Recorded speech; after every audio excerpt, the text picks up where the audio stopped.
Hey, how's it going, everybody? Welcome to Zoobox. I'm Shaun, and week 1 of the Durianrider diet is in the books. It's in the bag. We're done with the first week. We got 3 more to go. So if you guys don't know, we are doing, or Prophet and myself are doing, the Durianrider diet for the entire month of March to see if there's any merit to the completely counterintuitive sounding diet plan of Durianrider, which is a high carb, high sugar, low fat diet. So I guess the whole point is to eat more carbs than you think you should. Don't worry about sugar so much, and just stay away from fat. Just stay away from fatty foods as much as humanly possible.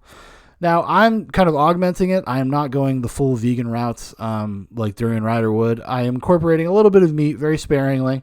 But I've managed, I think, to keep under 30 grams of fat a day.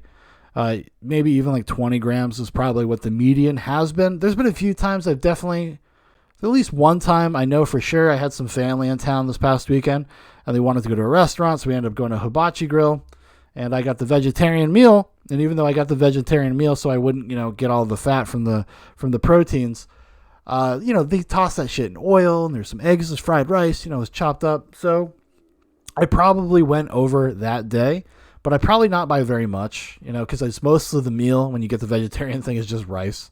So I probably didn't go over it by all that much. But I've been sticking to it pretty successfully. In terms of weight loss, I've lost probably around 5 pounds. But that could be, I don't know if that's the diet yet, because there's, everybody kind of fluctuates naturally between like 4 and 8 pounds, within throughout a week or so. So it could just be like, oh, I weighed myself, then I weighed myself again. And well, I just happen to be on a day where I'm a little slimmer than others. But, they could be due to the diet as well. I've been making more of an effort to be less sedentary, staying off my ass as much as possible.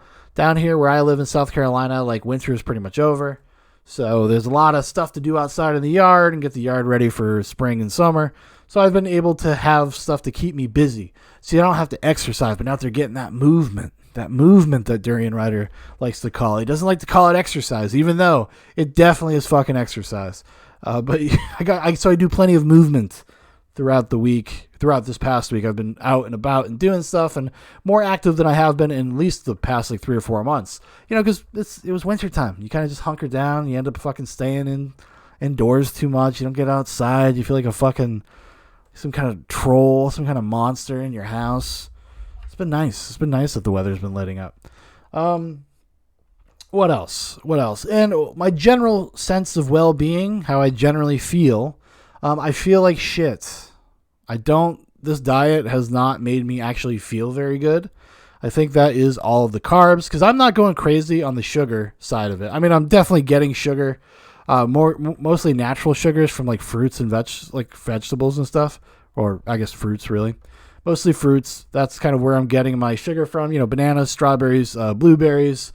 Actually, probably right after this, I'm going to make a blueberry smoothie with some almond milk, just to keep the fat level down. So that way, tonight when I have some dinner, I can have like I'll probably have a little fat with my dinner tonight. So I'm trying to stay away from that much as that is possible, kind of throughout the midday. Because I eat like 2 giant big meals. I would say giant, but they're not really that giant.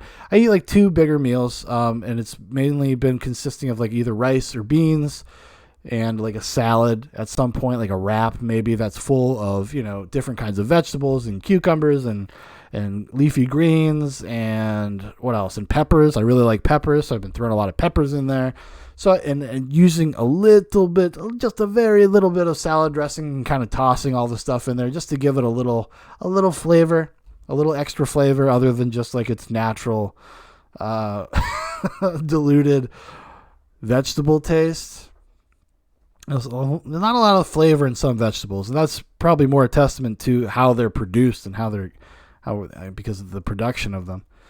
More than the actual vegetables themselves. So I do not mean to besmirch you vegetables, besmirch your good tastes and your flavor profiles.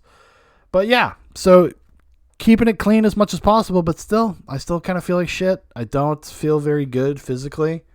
I feel like I get like hot flashes almost, and I feel like I'm sweating more.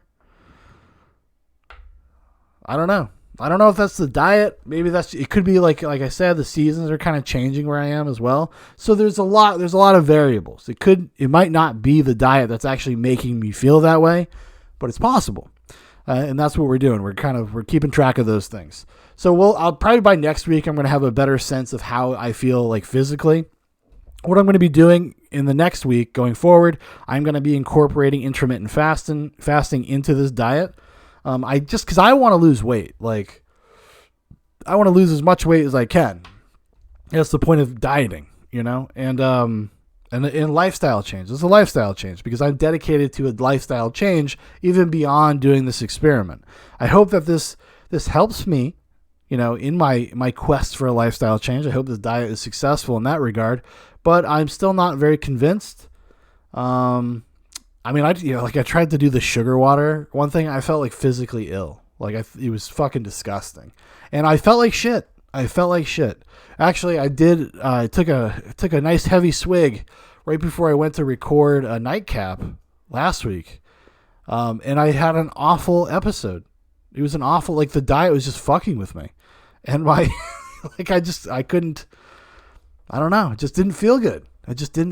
So I haven't gone back to that yet. So I'm getting most of my sugar from that. There's I've snacked on some candies, some of these, gummy worms and some licorice, some Willoughby's licorice, which is fucking delicious, by the way. So I've been doing that. That's what I've been doing. And trying not to eat over, did I already say this in this video? I don't even know. Trying to stay under, I'm probably, not trying to stay, but I'm probably hovering around 12 to 1600 calories a day.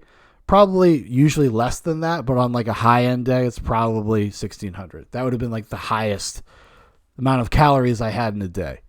Because Durianrider's whole thing is you could just kind of go with wild abandon. He just leaves out all of this, this lifestyle stuff that is probably actually more important than the diet. If you're not a very physically active person, I don't think this has a long-term, you're going to find long-term success with this unless you're very physically active, unless you do a lot of movement, but we'll see. I'm very curious to hear what Prophet's doing on his end. I think he went a little wild with it. He's trying to push it as far as he can. And I know he's been even looking at keeping track of his blood sugar levels and stuff like that. So hopefully we'll get an update from him in the near future, and he can give you his perspective on the diet and how it's treating him and his body. But until then, thank you for watching. Thank you for listening. We'll see you next week for another Durianrider diet update rather. And goodbye.